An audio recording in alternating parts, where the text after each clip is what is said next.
no limiar entre o estranho e o familiar, entre o cotidiano e o desconhecido, surge a experiência singular de Don't Starve. Ao invés de oferecer um mundo seguro ou ameno, o jogo convida o jogador a sobreviver num espaço hostil, onde a própria luz é provisória, a fome avança implacável e os mecanismos da mente se voltam contra si. Aqui, o verdadeiro adversário não são apenas as criaturas monstruosas, mas também a escuridão, o silêncio e a sanidade que escorre entre os dedos. A sensação de terror e de desolação emerge não porque algo aterrorizante aparece a cada esquina, mas porque o design do jogo, a estética e a mecânica se entrelaçam para revelar uma realidade impiedosa, a de que você está sozinho, vulnerável e constantemente sob ameaça. A seguir, vamos aprofundar como exatamente esse design funciona, desde a estética, passando pelas mecânicas de escuridão, sanidade e recursos, até o impacto psicológico que tudo isso provoca no jogador.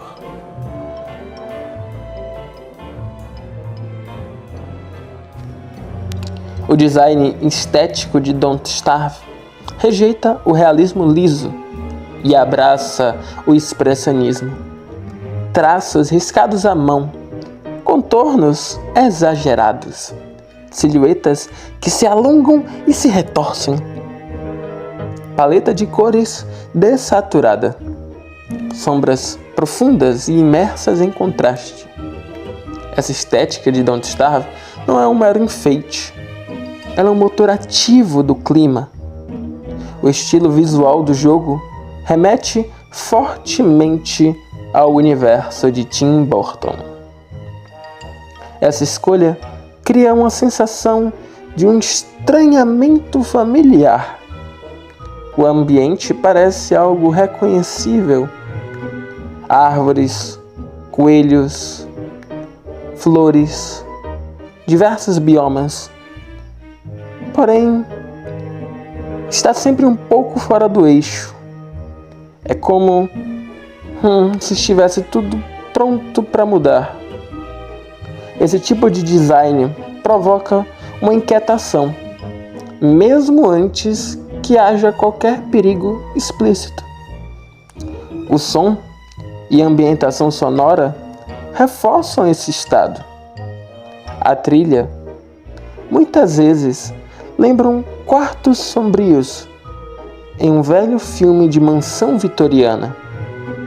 Os efeitos de diminuição de sanidade envolvem sussurros, tremores, olhos que surgem na escuridão, transformando o ambiente em um protagonista.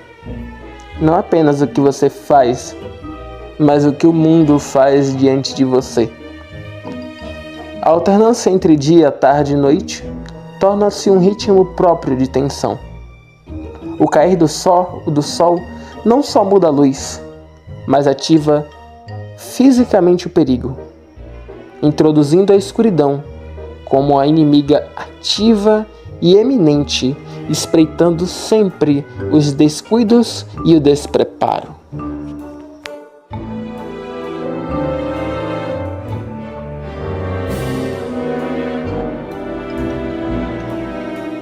A escuridão em Don't Starve não é apenas menos visibilidade, é um ambiente hostil por si só. Em muitos casos, morrer por estar sem luz é perfeitamente possível. Até porque se você ficar sem luz por alguns segundos, você será atacado pela Charlie, o que pode levar à morte. Essa mecânica força o jogador a construir fontes de luz, a planejar o fim do dia e não se arriscar.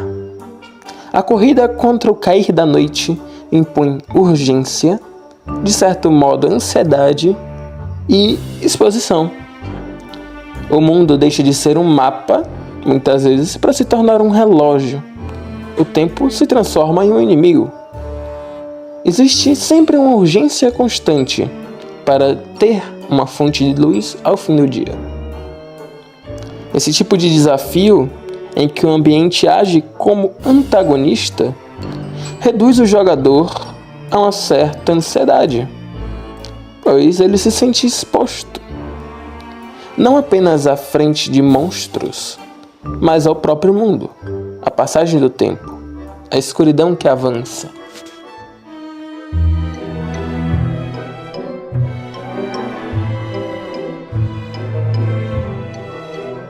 Em Don't Starve, sobreviver não é fácil. E isso é proposital. Você gerencia fome, saúde, temperatura, sanidade, todos simultaneamente. Esse ritmo pode ser punitivo e faz com que cada decisão tenha um peso próprio. Explorar mais um pouco ou voltar para a base? Ficar até o escurecer ou procurar alguma outra fonte de luz? Procurar comida aqui ou matar um coelefante? Bom, cada decisão carrega um risco. O mapa é gerado proceduralmente. E somado às condições de jogo difíceis, aumenta a sensação que o mundo não se importa com você. Ele apenas segue funcionando. E você deve se adaptar ou perecer. Don't Starve é um jogo com elementos de terror. O estilo artístico e a música presente nele são capazes de despertar emoções, como ansiedade, até certa tristeza, em jogadores mais sensíveis. E essa vulnerabilidade contínua, somada ao fato que qualquer erro ou qualquer acaso pode levar à falha, contribui diretamente para uma certa desolação temática.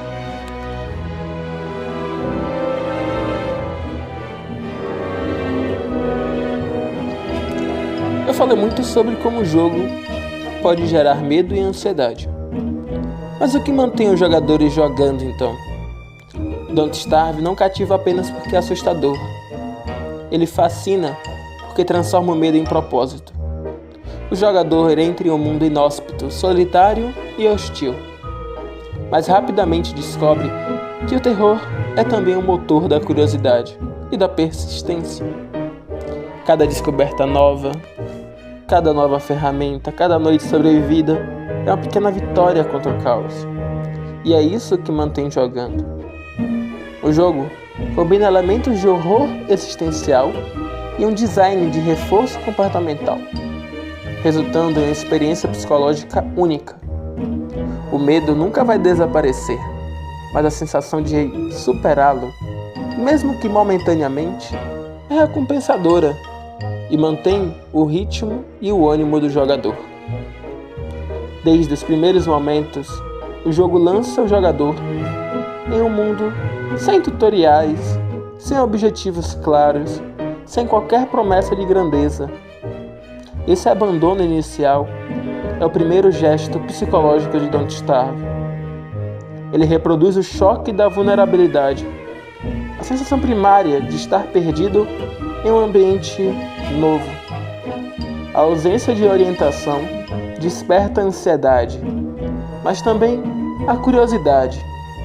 E é nesse contraste que o jogo começa a construir o seu vínculo emocional. O desconhecido obriga o jogador à ação.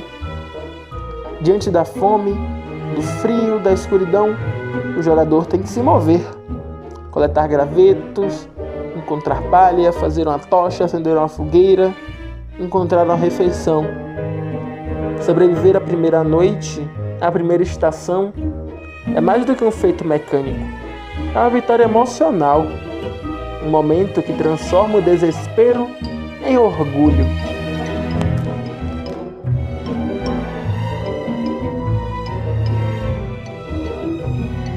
Esse padrão se repete e se refina. A estrutura de Don't Starve é um ciclo.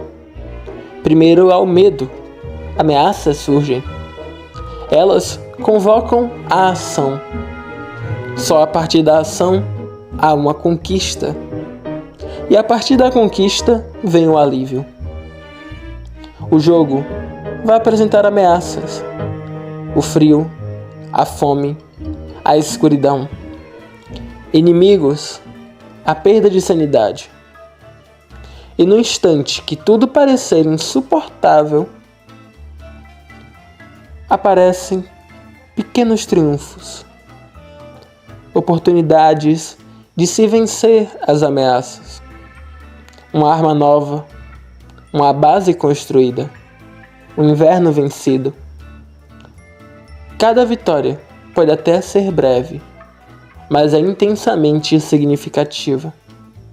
Ela dá ao jogador a sensação de que, mesmo em um mundo indiferente e cruel, é possível impor um pouco de ordem sobre o caos. Essa alternância entre ameaça e controle sustenta o interesse ao longo do tempo. O terror nunca vai desaparecer, mas a possibilidade de dominá-lo, mesmo que temporariamente, é irresistível.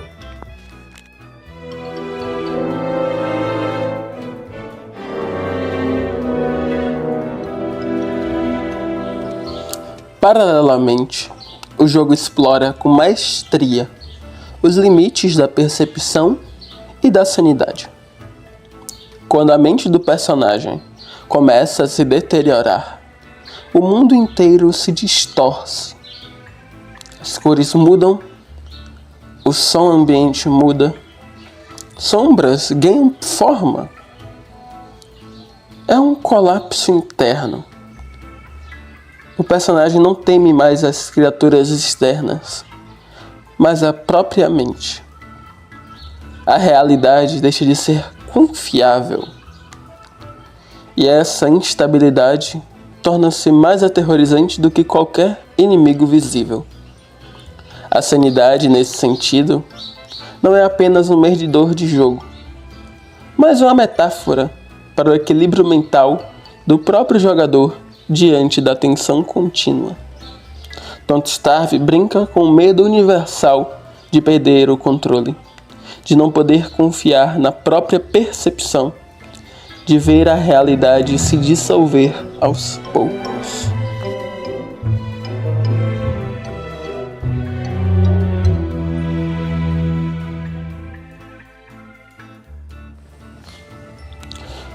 É sempre importante ressaltar que o que mantém o jogador não é o desespero, mas a esperança. O terror de Don't Starve nunca é absoluto. Há sempre uma possibilidade de recomeço, uma aprendizagem extraída da morte.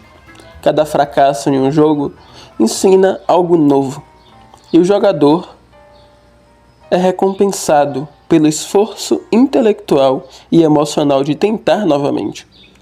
Um tipo de resiliência digital.